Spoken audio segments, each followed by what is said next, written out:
Hello, welcome to Loot Level Chat, the podcast from Loot Level Chill. I'd forgotten what we were called then. I'm Mick Fraser, and I'm joined by Kieran Singh. Hello. And Lyle Pendle. Hi there. Hello, everybody. We missed last week, so you got one of our bonus pods inserted. But we're back this week. Well, the three best ones are back this week. Steve's actually, he's on holiday. I'm not going to pretend he's stuck on the toilet or he's dead. He's on holiday. He's gone to Toronto, the bastard. So that's where he is currently. And I think he's going to be there for a while. So maybe next week we'll say he's dead just to change it up. Yeah, fair enough. I don't mind that. I think it's what he'd want. Because, he's not here next week. He's not here next week either. So lazy bastards having a long one. But we're here and we've got games to talk about, and that's the most important thing. So I'm going to put the housekeeping up front for a change, because I never do that. I always put it at the end, and nobody watches these to the end. So this will go out on a Monday, generally speaking. It goes up a day or so early for the Patreons, and then we do a bonus pod, which goes live on Spotify and other platforms just for the Patreons on a Wednesday. No, not Spotify. Patreon, sorry, on a Wednesday. So I messed that up, but I think you got the gist of it. Yeah, you probably did.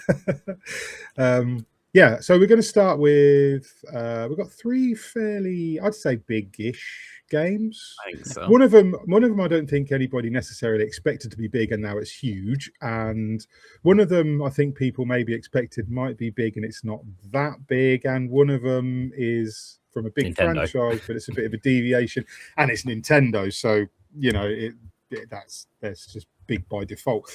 But first one we're going to talk about is definitely big by default because it's in the title.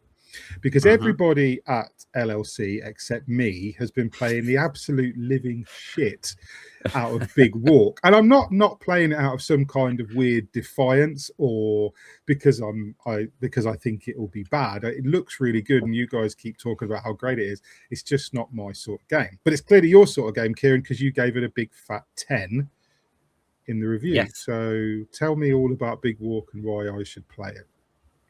Well, I'm not going to try and convince you to play it because I know it's not necessarily your cup of tea. And Adam does enough of that for all. Yes. I feel like I could sort of tip you over the edge if I did it. Big Walk is really fucking good. It is. It's like it's a puzzle game. So it's full of puzzles, but it's also all about exploration. It's all about socializing. There's some quite fun mechanics around how you communicate with the people that you're playing with. And it's unlike anything I've played before.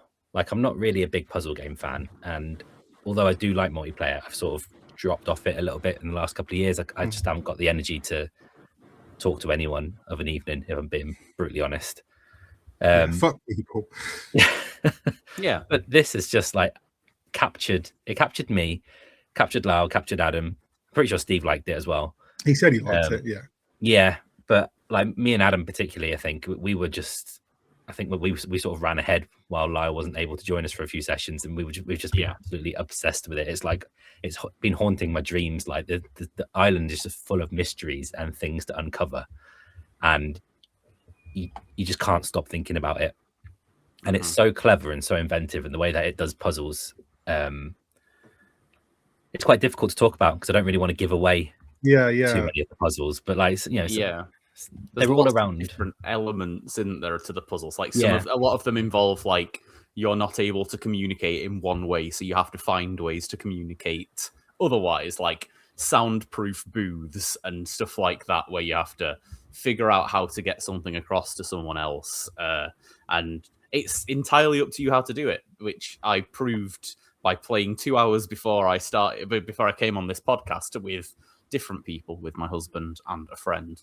And we solved a puzzle in a completely different way just through having a different item with us, and it made it completely different. But like, there's a lot of creativity in how you do it. It feels so free in so many ways. Like, it doesn't tell you what items are called and stuff like that, so you come up with your own language for it. You come up with your own, like, we call them Kongs because they look like the brand of dogged puzzle feeder, Kongs. And so, but like, that's not what everyone will call them. But the game doesn't fucking call them anything. The game's just like, here's a red blob thing. So carry that around.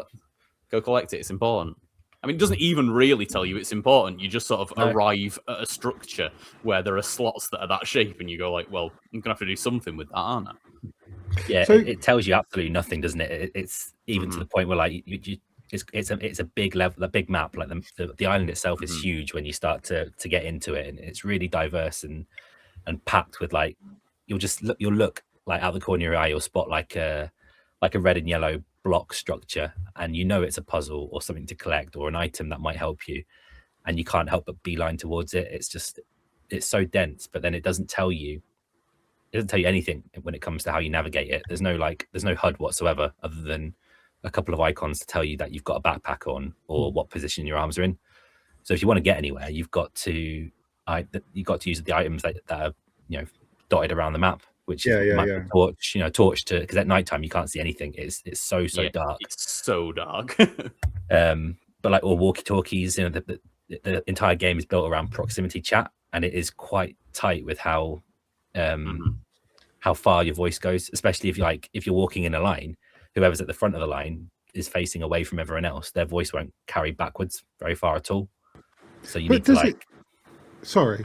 No. I was because you just said that and it made me think, because Lyle said he'd been playing it with obviously Dal and their friend. So does it has couch co-op? No, we're in different rooms. So okay, that's what I was going to ask. Because he's on the PlayStation. I thought if you're seems weird to not would seem weird not to have like proper game chat, but then let you do couch co-op, which would be a bit. Yeah, it would entirely defeat the entire object of the game. Playing like split screen for sure, unless you like made a makeshift barrier in the middle so you couldn't see the other side.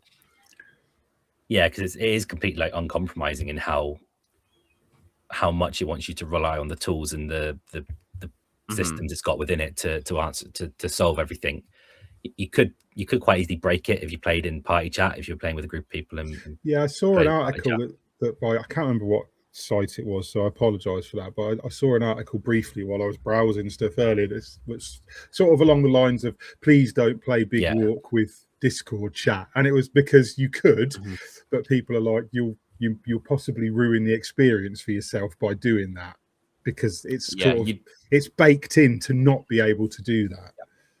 100%. Yeah, you would entirely ruin the game. And like, I think there'll be people who are tempted to, and there'll be people who at least do it for like, maybe there's one puzzle they get stuck on. And like, if you're going to get stuck on one puzzle, I'm not going to say slam your head into a wall forever and be miserable. Like, sure, do whatever you fucking want. It's your life. But like the idea of like actively sorting it out so that you are just cheating, you would get none of the joy of the game pretty much, It'd be pointless playing.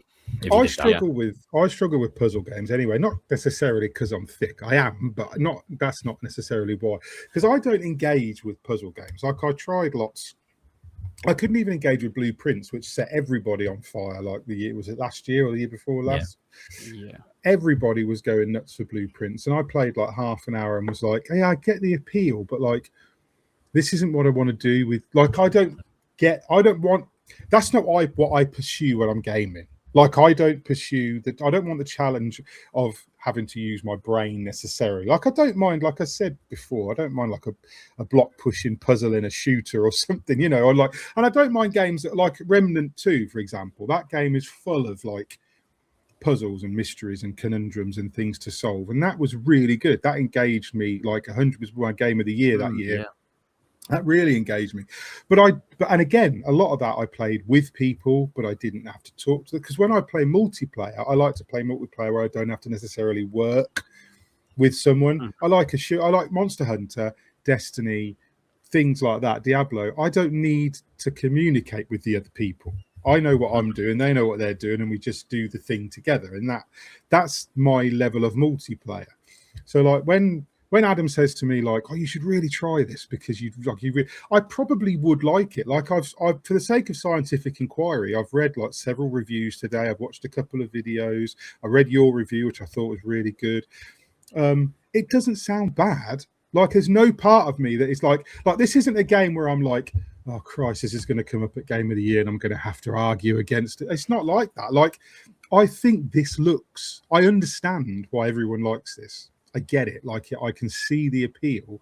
It just doesn't appeal to me personally, like that's not what I would want to spend 2 or 3 hours of an evening doing. I'd rather play, I don't know, Elden Ring or something for 2 hours. But I get it. And I mean, also, like, describing them as puzzles makes it sound like they're more like you're having to put logic together and slide shit around and stuff. Whereas like it's all like it's like if you'd call Pictionary a puzzle. Do you know what I mean? It's not really a puzzle, but it engages your like brain. Games, aren't they? Yeah, they're like little games all sat around. Yeah, different little games that you have to work out the rules of even more than anything else. That's what it put me in mind of when I watched somebody's video earlier on YouTube, and it was almost like watching people in an escape room, like where it's not blatantly like this. We've got this, and it's got to fit somewhere. It's more like it's like layered. It's like puzzle on, like, do you know what I mean? It's like elements on top of one another. And you can see this, and the other person can see this, and that sort of thing. I mean, it looks genuinely really clever. Like, looks like so genuinely clever. And I can see why people are saying this is unlike anything else. And not in the way that something like Mecha Chameleon is unlike anything else, but this looks like there's genuine like a lot of effort and thought gone into making this. Because it could just, we thought it was going to be friend slop. Let's be honest. Like, even though you were it was on your anticipated list. Like, we still joked, this looks like it's going to be friend slop, and that's what everyone kind of assumed it would be. Because in that initial announcement trailer, it did look like that. It just looked like the kind of nonsense that you chuck on with some mates and fuck about for an hour. But you guys, like, I was surprised how hard you lot fell and how quickly. Because the first session was very fun, but I don't think we quite got into the meat of it. And then it got like one more session after that when, like, I think towards the end of it, we had one of, I would say, I mean, I haven't been there for every single one, but it feels like there's like 5 or 6 big reveals that happen at different points in the game.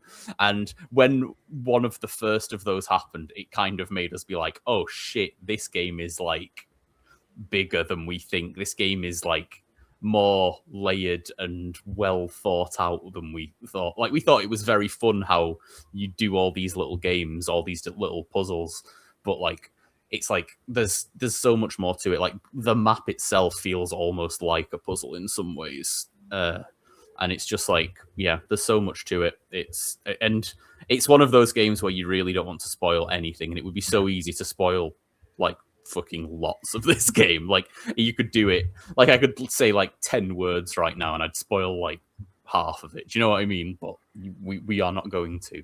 But it is one of those games where it should be experienced, and like, it's free on PS Plus if that is your platform of choice. And is it cross-play? Is it cross-play? Yeah, you can play. It works really well. I saw you like sharing codes and things, so I guess you could create a room and you can jump in on. Yeah, there's no public matchmaking or anything. You've got to be in a room with someone and access by code, because it's very much built around. I think they expect you to know who you're playing with. Really, it wouldn't necessarily work with randoms. Yeah, it's just so clever. Like, the exploration is like, a huge part of it. The puzzles are obviously there as well, but I really loved the exploration and the discovery of the island, and just trying to get anywhere on it. It's like I said, there is a compass and there is a map, but they're physical items, and you can only hold one of them at once. So you might have one person with the map, one person with the compass, someone with a torch, Lyle with a megaphone usually. Just shouting madly and annoying everyone, That's what I do in real life. But there's all these different like bits of equipment, and what I loved is because when you quit the game, anything you're holding gets put in like a sort of like a lost and found at the start, because you always restart back at your base camp. And it almost became like a little ritual. Like, we'd all log in and load into the game, and then we'd spend a couple of minutes sort of like saying, all right, how's it going? How's your day been? While we were like strapping backpacks onto each other and on bags and choosing what equipment to use. It's really like they've woven the social elements into it so well. It just never felt like a chore dealing with other people, which sometimes can do. I know it's people that I know and like, but I think that does make a difference, though, because I always find like multiplayer can be very, very like some games are built for randoms, and then some games and I always feel like there's an element of trickery to some multiplayer games, because like if you like your friends, then you'll enjoy the game more. So like whereas this game maybe, and this is like, this isn't even necessarily pertinent because they deliberately designed it so that it would be this way. But say if they'd have designed this where you could just jump on and play with randoms and go on party chat, it wouldn't be the same experience. Like you would if you were on this with a bunch of randoms who just wanted to fuck about and then like they were just pissing about in the voice chat, or everybody, like you wouldn't have had that experience. Because you're with your friends straight away, you automatically have that camaraderie. And then like you say, because it forces you to you can't just be on a voice chat and go, oh, it's over here, you've got to do this, and you go over there and I'll walk you through this puzzle, this is how you do this. It creates that team building thing that you would normally get. You know, you'd normally expect to get with a bunch of strangers on a like executive weekend or something, but you get that with your friends, and it's like it's a really cool concept, and it's a really, and like even like I didn't like the art style. I'll be honest, I don't like the little characters. It doesn't do anything for me. They don't offend me, but it doesn't do anything for me. But like I like the way they're placed on like. Is it like some of the backgrounds are like photorealistic? Like it's pretty much all isn't it? Yeah, like yeah. The environment is just beautiful. Yeah, which is really cool because again, it's just something that's just very different. Like, they could have made it all one way or all the other way, and having that like that element where you've got these colourful, bright little characters, and they're on top of like what basically looks like the real world, and it integrates properly. It's very clever. Like it's a clever system. Yeah, there's just so many elements that are clever about it. Like even this down to the social stuff of like that. Not only that you play with friends, but like because of how the game works, you almost have like social downtime regardless. So like you'll be like you're not having to like constantly make conversation, and like you've always got something to talk about anyway. But then on top of that, like at some point you won't be able to talk to people, or you'll be too far away to talk to people, or you'll have to send someone further away. So it's like, oh, you just have like, if you're in a group of 3, 2 of you go off and you're chatting, and the other one's just sort of sat like waiting to see what's happening, maybe checking the phone for a bit. You know, it slots into the modern age. Yeah, I am intrigued, and if it's free on PS Plus, maybe I'll just download it on there and I'll jump on. I mean, I've gone from having nothing to do in August until the end of August to having a bajillion things to do just in today alone. Like it was like Mick Code Day, so like I'm not, and then I'm away the week after next for a week as well. So I've got to cram a load of stuff between now and then. And then I would imagine the way things are going to fall, I'm going to come back to like a barrage of stuff to review at the end of August, which is, you know, it's a good problem to have. You know, my diamond shoes are too tight, etc. But like, I don't know if I'm going to squeeze in a session of something like Big War, but I'll install it and I'll try it because I am making an effort to try all these games, because you guys play such games that are not in my, and not necessarily my comfort zone, but like. Things like Mina the Hollower, for example, like I don't necessarily like those top down, like isometric, old like the old Legend of Zelda stuff. I never really got on with those, and I tried it. It wasn't for me. But I make an effort to try these things. Trying it, you try. It's good to like. It was like when we did our test run of tiering games for potential Game of the Year stuff, and like having Steve, who had played 30 minutes of like everything, loads of these games that I thought it was just me. It's just nice to have a little bit of a bearing where someone can be like, it wasn't for me, but I see what's cool about it, or or I'd like to play more of it, and maybe I will. But we're not always going to have the time. But I do expect that Big Walk is going to be shouted about a lot at the end of the year, so it behooves me to play it anyway, and if I do end up loving it as much as you lot, then it's an easy shoe-in for that tier list. But got to give it a go for ourselves. So moving on then, because we've talked about it and we don't want to spoil it, so we'll just spoil it otherwise, so we can't play it. So we'll move on to what I've been playing, because the next one is Adam reviewed the third game we're going to talk about. I thought it was Lyle, but it was actually Adam. So but you guys have both played it, so I've not played it. But Lyle played plenty of it. But before that, we'll talk about the one I've been on, because I've been playing and I just reviewed, and it went live at like 1 a.m. local time this morning, which was Beast of Reincarnation. Now, this is a Souls-like, and it kind of is. I've said it isn't, but it's got more Souls-like stuff than not Souls-like stuff. So, for argument's sake, we can call it a Souls-like, I guess. But it's from Game Freak, which are the Pokemon people, which is quite surprising, because not only is it not in their wheelhouse, it's not even in their comfort zone. It's not even like generally speaking, and I found out today while reading about it that I think they outsourced a fair bit of the development to other companies. They're not credited front and center all over the place, these other companies, but apparently they outsourced a fair amount of the game, and then they acted as more like the people who put it all together and like concocted it. But it is their game, essentially.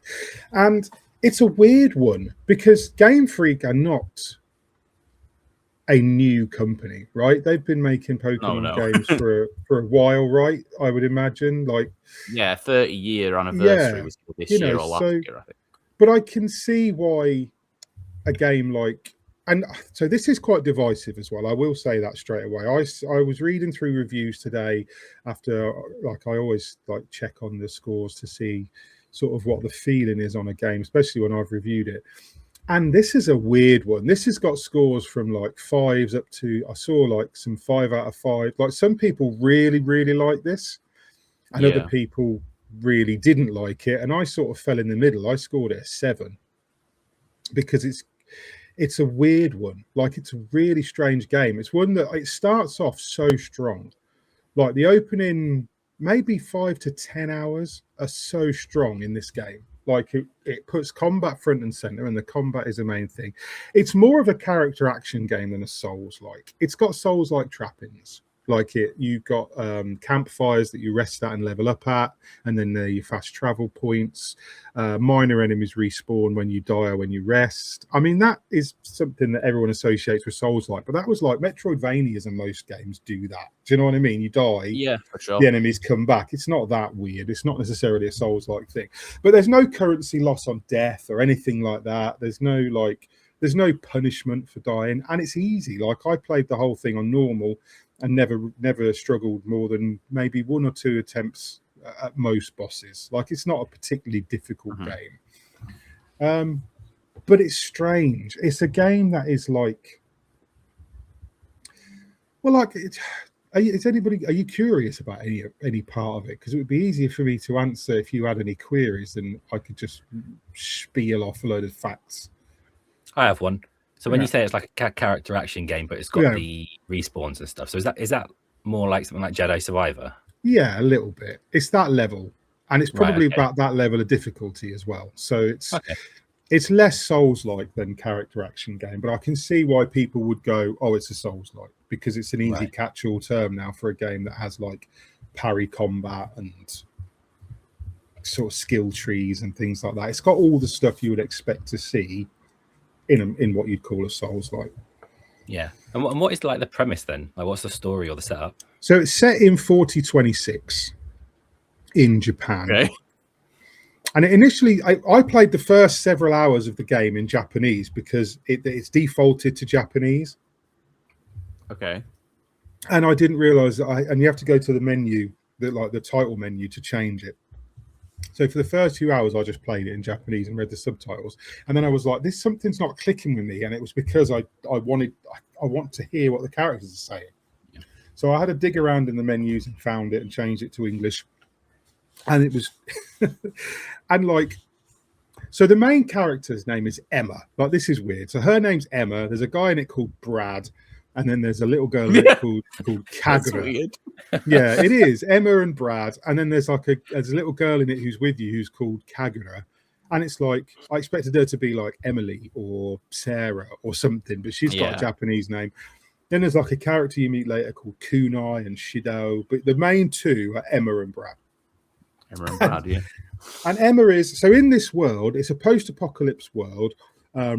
Something happened where this thing called the Blight, of course it's called the Blight, affected everybody, killed most of the humans. The humans that remain, they either built or they already existed these AI machines called golems, which created these massive cities which the remainder of humanity live in. So the blight wiped everybody out by mutating people and animals into plant-like monsters.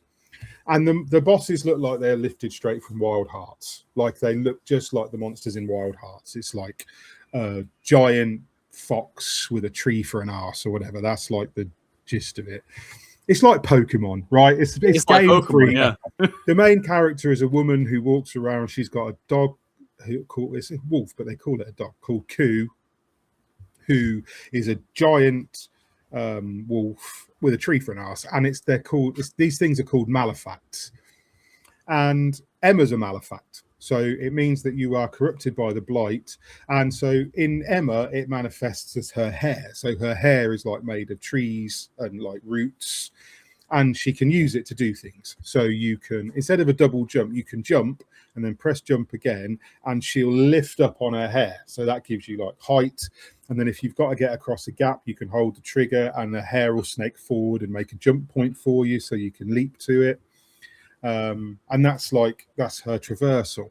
And Koo has got, which is a dog, his like powers manifest in attacks basically. So any fight you can press the trigger and a menu will come up, and all the skills that you've unlocked and assigned to Koo, you can pick one of those and you'll use like a shared like resource where the more damage you do and the more kills you get, the quicker his cooldown runs out and things like that. So the combat's really good. The premise is decent. The idea is that you're a sealer. So your ability allows you to absorb the blight from creatures and basically cure them. They die, but you take the poison away so that they can't be. Yeah, and I assume also like put things around the edges of baths so that no water leaks out too if you're a sealer. Yeah, something like also that. Yeah. She's got a gun, grout gun. Yeah, so she's just grout gun. Yeah, that's part of it. Yeah, but yeah, she's a sealer, and so that's her power. And so you basically, but the problem with it is like it starts off quite strong. You go through these areas, you kill golems. There's loads of exploration. There's tons of stuff hidden in places. Like loads of stuff. It doesn't waste real estate. Like if there's an area that you can reach or you can see around a bit of a corner and there's a ledge, if you get up there's going to be something. There's a sword for Emma, or there's these equipable items that like change her stats, or there's like charms you can put on Koo.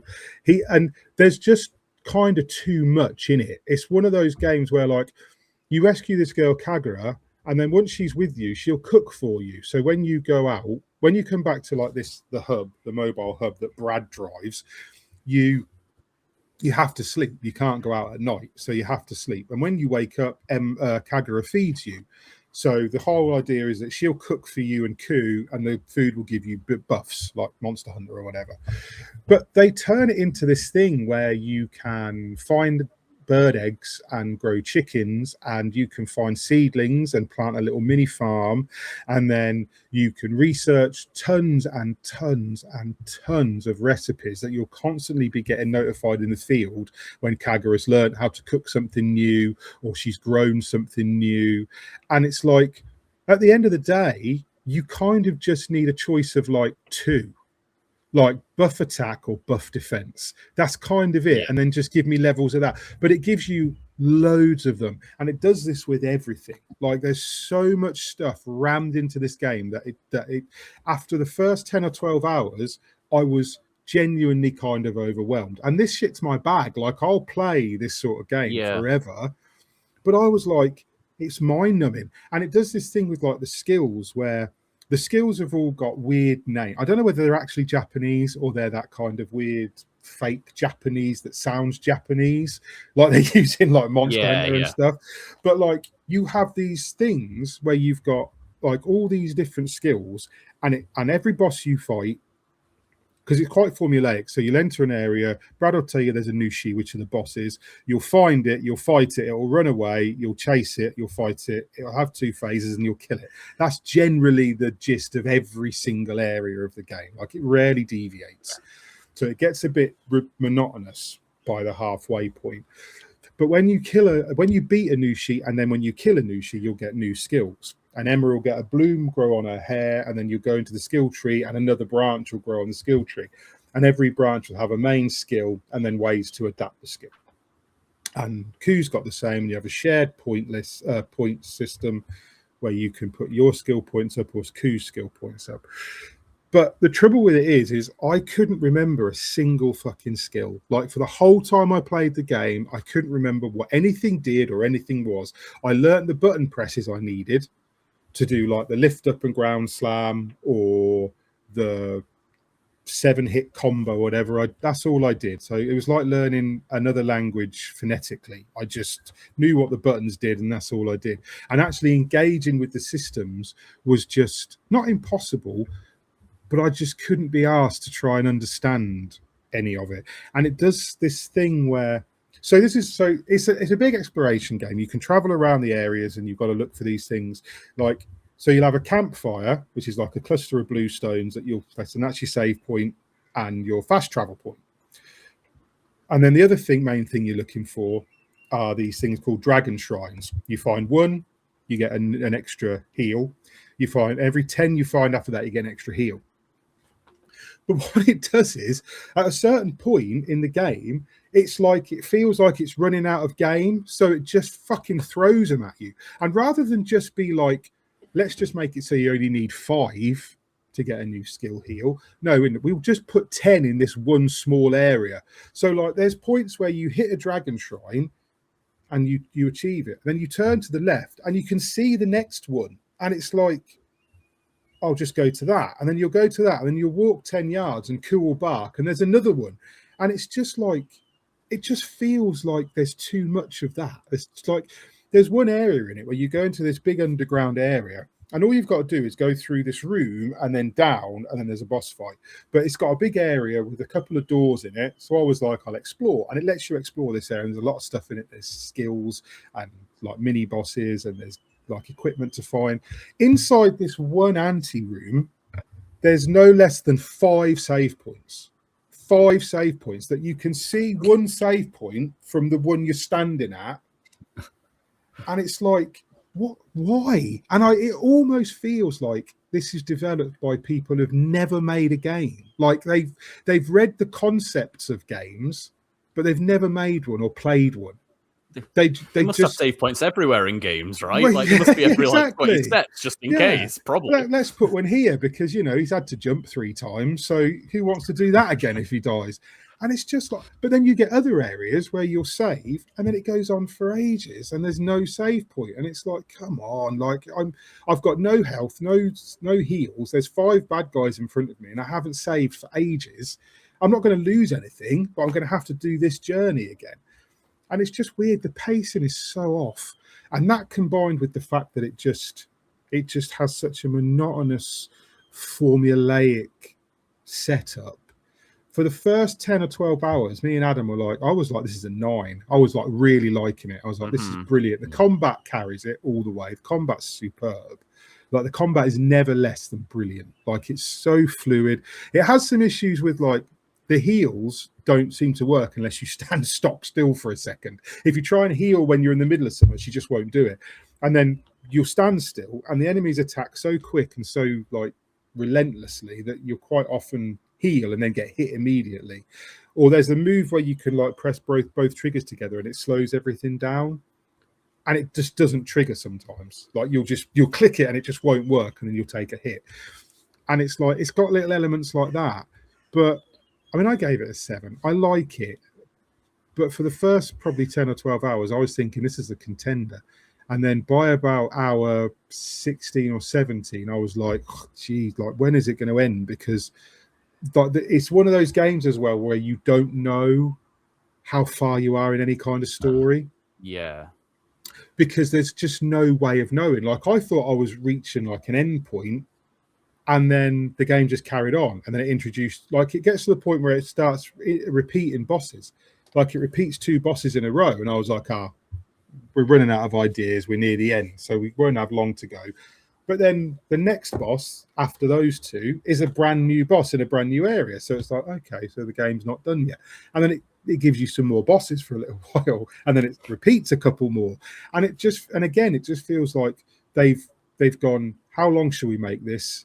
Yes, let's just like, what are we at? 15 hours. Well, we could end it here, but that's not what people do in Souls. Like, people want 30 or 40 hours for a Souls like. So just repeat these two bosses rather than design any more. We'll just repeat these two bosses, and then that'll extend this chunk of game. And it does it, and even when it repeats the bosses, it even does the same animations when you beat them. Like, everything is identical.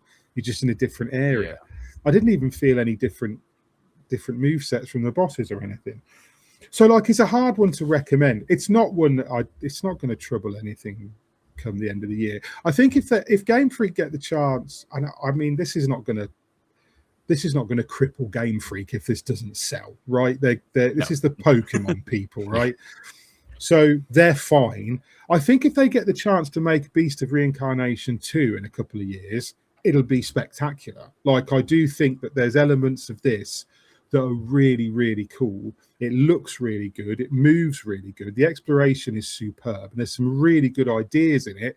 It just feels like they didn't know what to do with a lot of it. So their solution was just do more of it.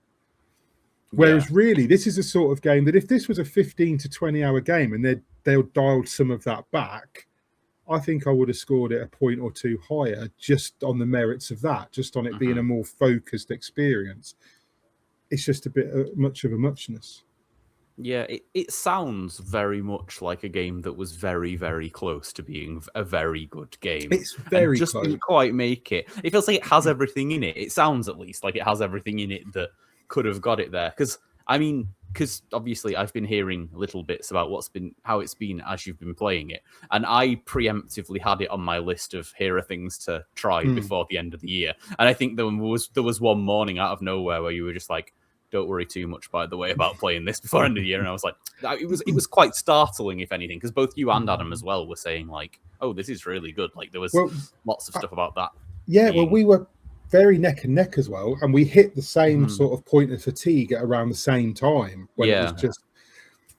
And it is a shame, because I was ready to recommend it, and I still would say if you were able to, if you got a code or you got an access to it, I would say, I'd say give it a go. Like, I wouldn't say any like don't play this, it's bad. It's not like a poor game, but it's not one I'd rush to recommend simply because it has everything it needs on paper, and then it's just got too much of everything for me. Like, so other people might play this and be like I've seen some reviews that were like 9 out of 10 for this, and they really liked it. And like, so I guess if you've got a lot more of a tolerance for that, and I guess there's some people who want this to do well because it's Game Freak. Like, it's a beloved developer of a beloved franchise. So there's people that are going into this that are like, fucking, this is Game Freak, like, let them cook, and that's fine.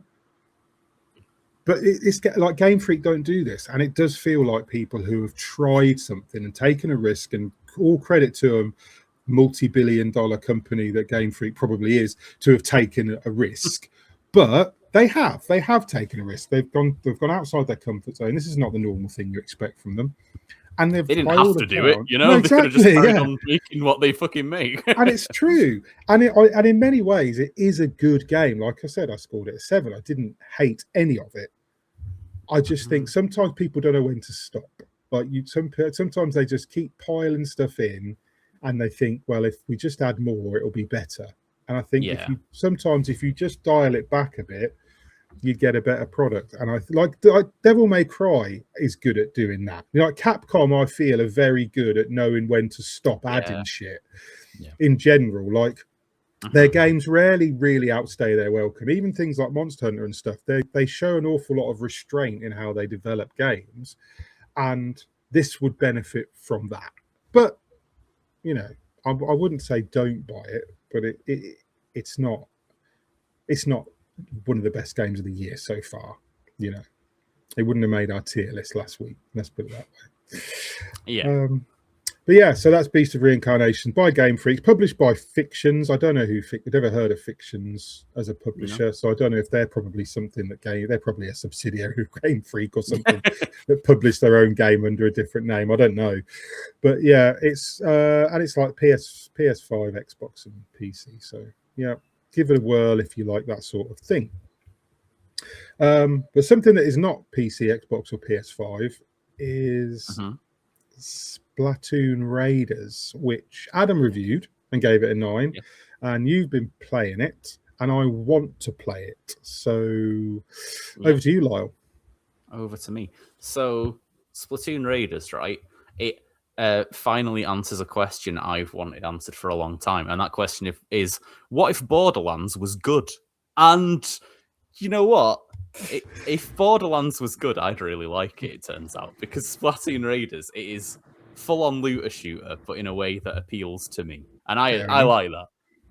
A lot of people, including Borderlands fans, have been asking what if Borderlands was good for the last couple of games. So it's a fair question. Yeah, it's not just me. I'm not the only one who's asked this, fortunately.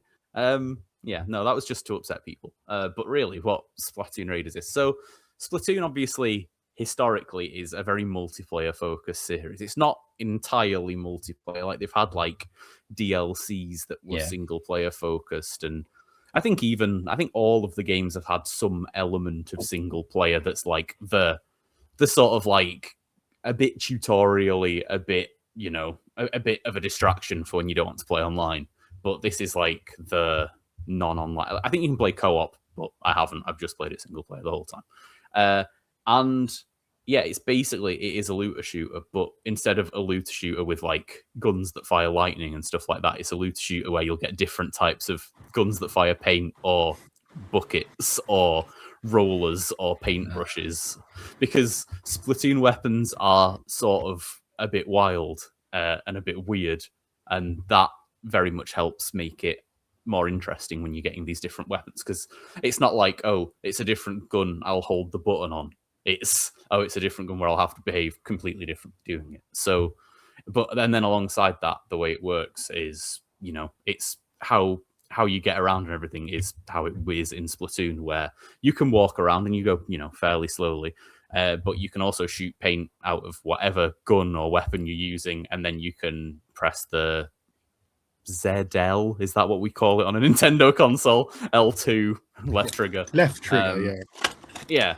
And you'll turn into a squid, and you sort of like dip into the ink that is your color of ink and swim along faster and move around faster. So it sort of makes for a bit of different traversal. And the game's sort of structured as like, because I thought going in it was like a Splatoon roguelike. I think that was sort of the sense that it was given. I don't know if it was the word Raiders. I don't know if there was a trailer that made it look like that, but it's basically just I had set that into impression. So yeah, so not just me. But it's a series of levels, so it's just made up into stages where you'll have like they tell you there's like a map, and it tells you what power level is each stage is. So you kind of like, oh, I can probably handle this one. I could risk this one if I wanted to, and you can replay them. But there's loads of different, you know, collectibles and things you can get for doing so. But each stage sort of has like, there's a lot of different theming in the stages, in that like some are like, this is a big level where you have to get to the end and drill a big rock to get a like big chunk of currency, and you know there'll be enemies and stuff on the way.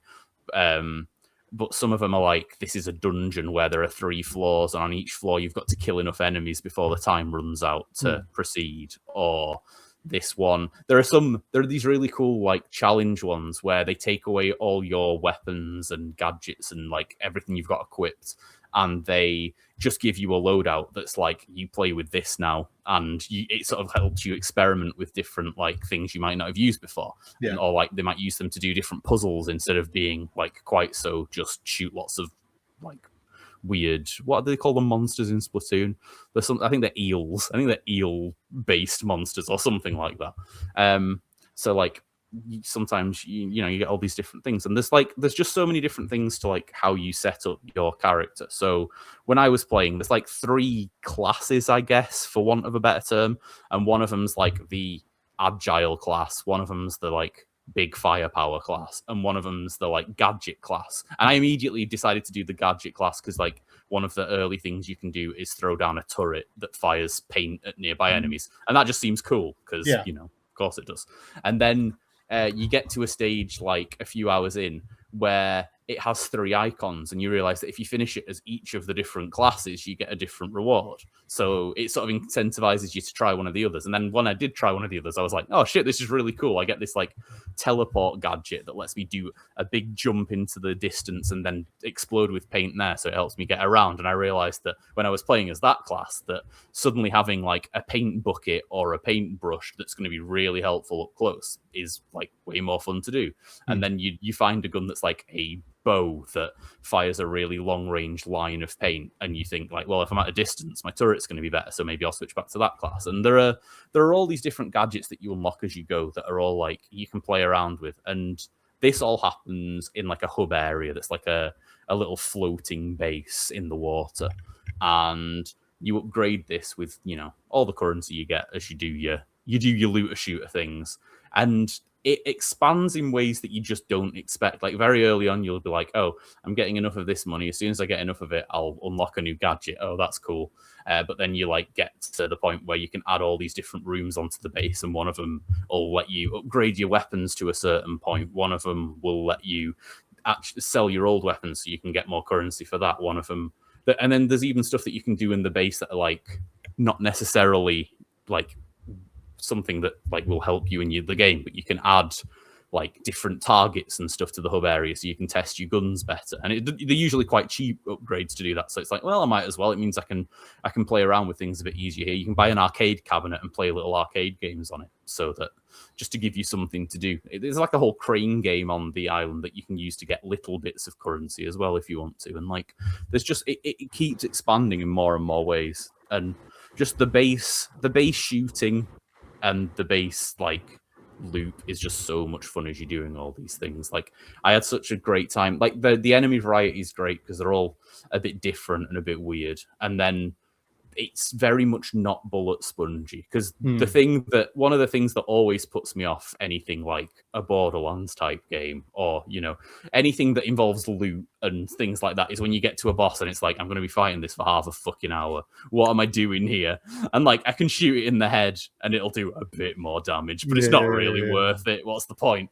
And like, that never happens in this. Like the biggest boss fights take a couple of minutes, at least at the point that I've got to. And it's really rapid fire, really like it's very pick up and play. It's very like a portable console friendly for that. Like you could play it and do a level or two while you're having a mean shit, and it's perfect for that.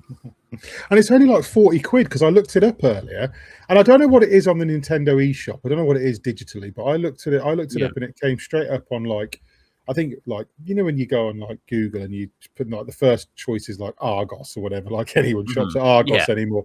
But yeah, it was like Argos was like the first choice. It was like £41. And I was like, it was quite surprising, because I don't tend to buy Nintendo games, because unless the game's going to give me 40 odd hours, I don't want to spend full price on it. But Adam said there's quite a bit in this. He said like the base, like the campaign and he said it's probably at least 20 hours. And then I believe there's like some end game or some replayability value. I think you can keep going to try and get more loot and stuff like that. And there's certainly a lot of like, you don't have like, after about, I'd say 5 hours in, you unlock basically harder versions of a lot of the older levels that have like, and you still have they still have like the danger level, like the difficulty level of each of them, but they like scale up. They're like scaled up to where you are now. So there's like lots of things where you don't necessarily have to do them, but it feels like a very content dense game. I've not finished it. I'm not quite. So we're taking Adam's word on this, but I'm sure I'm like 15 hours ish, and I'm not done yet. So it feels like a dense enough game. And I know like quite a few people have been saying like this might be the best Switch 2 game, and it's very hard to disagree with. Like this is it. I think in the run up to launch, everyone sort of thought this was going to be this throwaway weird spin-off of a series that not even that many people like. I know Splatoon is successful. I mean, it's had 3 fucking games, but it's not one of those series where I feel like I hear people like raving about it like a Zelda or a Mario. So the fact that they had a single player spin-off of it just felt like it was going to be fine, and it's way more than fine. Yeah, I'm really intrigued by it, and like I said, for 40 quid, that's doable. You know what I mean? I don't mind. Yeah. 40 quid on a game I can take away. I'm going on holiday in a couple of weeks, like I wouldn't mind taking that away on the Switch, and yeah, it sounds. And because the thing about Switch 2 is one of those things. Like I bought one a couple of weeks ago, and all I've played on it is stuff I've played already. Like I haven't played anything new yet, which I'm not complaining about too much, because I've been doing reviews of a lot of stuff. Like I did Lies of P on there, which is a really good port. And Devil May Cry 5, that was a really good port. Yeah, it was. I got the upgrade for Tears of the Kingdom. That looks gorgeous on there. So, and I didn't play that much of that on Switch 1 because I sort of fell off it. But I'm making my way slowly through that, like I did Breath of the Wild the second time. So, like, but it's the Switch 2 hasn't got a lot of stuff that super appeals to me to buy. Like, I won't buy Donkey Kong, or I would rather buy Mario Kart 8 on it than Mario Kart World. And like, you know what I mean? The Switch 2 stuff I'm not that interested in, but this is the first one that I've been like, I've got Duskbloods is coming up, at some point, and I'm probably going to sniff at that. But this is like the first time I've been like, I could buy this. I reckon I kind of really want to play this game. And like the reviews I've read of it and the coverage I've seen of it have all been really positive. Yeah, no, it's very much surpassed expectations, I think, from pretty much everyone. And that's the sense I get. Everyone's been kind of like, fucking wasn't expecting this to be good. Yeah. Like, I thought this was going to be like and that was exactly how I felt after hearing from Adam how good it was. And I was like, yeah, all right, Adam, sure, I'm sure it's great. Put a couple of hours into it, and I'm like, oh, fuck, he's right, isn't he? Yeah. He's actually got this one right. Because I thought it was going to be like a Minecraft. Yeah, I thought it was going to be like a Minecraft Dungeons affair. You know what I mean? It's just like, you know what I mean? Like there's like kind of a load of shit with a familiar name on it, but then it's like, it's So I'm really intrigued by Splatoon Raiders. I always say Splatoon. Is it Splatoon or Splatoon? I don't like. I say Splatoon, but I always say Splatoon because it's like platoon. You don't say there's a platoon of soldiers, but then you want to say splat. But anyway, it's squids and shit, right? They're like octopus people or something. I don't know what they are. Squids and kids, isn't it? I'm a kid now. I'm a squid now. Oh, is that what it is? And like some like.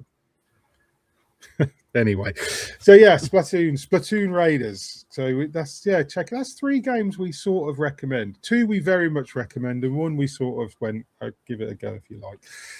That sort of thing. Yeah, been a good week. Yeah, it's been a good week. I don't know what it is, but every time Steve's not on, we wrap these up in under an hour. So. Oh, we're really good, aren't we? When he's not here, he really ruins it. I don't want to blame Steve for the fact that we sometimes run to like 90 minutes plus, but I mean, the evidence speaks for itself. Yeah. So it's your fault, Steve. But anyway, I think we can call that a podcast, and we can go over and we can record the bonus pod. We're doing a quiz this week, Kieran. Yeah, multiplayer quiz in honor of Big Walk. In honor of Big Walk. So everybody, there's a multiplayer quiz. That's going to be Patreon only, though. So if you want to get that good stuff, and the quizzes are genuinely, they're very fun to record, and we get great feedback from the patrons on them. So I'd say it's well worth checking out. But we're going to go and do that. That's going to go live on Wednesday. This goes live, as I said at the beginning, on a Monday. So yeah, we'll see you then. In the meantime, I've been Mick Fraser. He's been Kieran Singh. He's been Lyle Pendle. And you guys have been lovely. Bye.